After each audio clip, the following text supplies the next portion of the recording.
votre cœur surtout. Yaqulu alayhi salatu wassalam, 3 personnes, Allah n'acceptera d'eux ni acte obligatoire et ni acte surérogatoire. Et quand il a parlé de ces 3 personnes, il a commencé par celui qui ne se comporte pas bien avec ses parents, celui qui est ingrat envers ses parents, celui qui hausse le ton envers ses parents, celui qui insulte ses parents, celui qui tourne son dos à ses parents, celui qui n'obéit pas à ses parents, celui qui hausse la voix sur ses parents. L'ingrat, le prophète il parle de lui. Allah n'acceptera de lui ni acte obligatoire ni surérogatoire.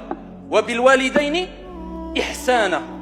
Allah il a utilisé le terme ihsan, l'excellence avec tes parents. Dans le Coran il dit avec ton père et ta mère tu dois atteindre l'excellence. Certaines personnes passent leur journée à prier, à donner des zakat, hada halal, hada haram, hada bid'a, et tu vois sa relation avec son père ou sa mère, hadith wala haraj. Si tu crois adorer Allah comme il se doit, alors que tu manques de respect à tes parents, eh bien tu te trompes complètement, ya Abdallah. Car si tu veux parfaire l'adoration, compléter ce pourquoi Dieu t'a créé, وَمَا خَلَقْتُ الْجِنَّ وَالْإِنسَ إِلَّا لِيَعْبُدُونَ. Dieu nous rappelle qu'il nous a créé pour l'adorer. Si tu veux compléter l'adoration, eh bien tu dois compléter ton bon comportement envers ton père et ta mère. Ensuite le prophète il parle de Al-Mannan. C'est celui qui quand il fait du bien, il le répète aux gens. Et alors qu'il n'a aucune raison de le faire, et il dit celui qui dément le destin. Et il commence par quoi dans ce hadith? Celui qui manque de respect à ses parents, ayyuhal akhya.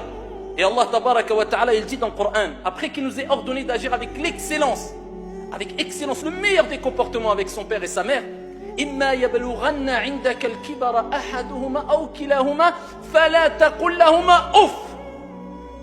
Il dit si un, deux ou les deux, ou bien les deux, un, deux ou les deux. إما يبلغن عند من؟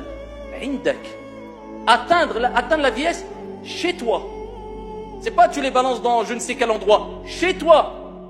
Comme ta mère, elle t'a changé. Comme ta mère, elle t'a débarrassé des impuretés. Comme ta mère, elle s'est levée la nuit alors que tu dormais ou tu pleurais. Elle s'est privée de nourriture pour que tu puisses manger. Ton père a travaillé pour que tu aies le meilleur des conforts et fasses les meilleures des études. Et il a trimé toute sa vie. Eh bien toi, quand ils atteignent l'âge de la vieillesse, indak, c'est chez toi. C'est pas chez Foulan ou la Allan ou dans tel endroit ou je ne sais quoi, où tu le visites une fois tous les... Chez toi. S'ils atteignent la vieillesse chez toi, tu fais devancer tes parents. S'ils n'ont nulle part où aller et il faut quelqu'un pour s'occuper d'eux, tu les réceptionnes chez toi et tu t'en occupes. Indak. Allah il dit, il parle de manière naturelle notre Seigneur parce que c'est quelque chose de naturel normalement.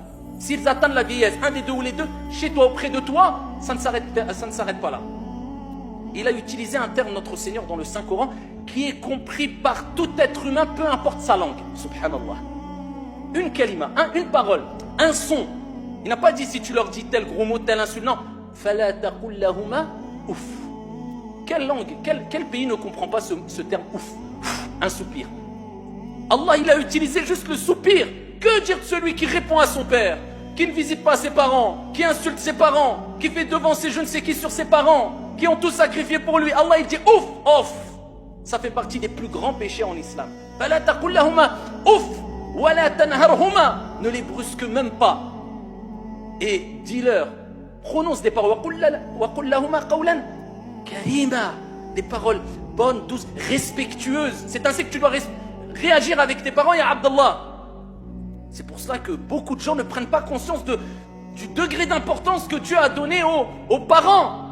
C'est pour ça que le prophète sallallahu alayhi wa sallam fi sahih et muslim il dit rarima anfu, rarima anfu, rarima anfu. C'est-à-dire c'est une expression qui disait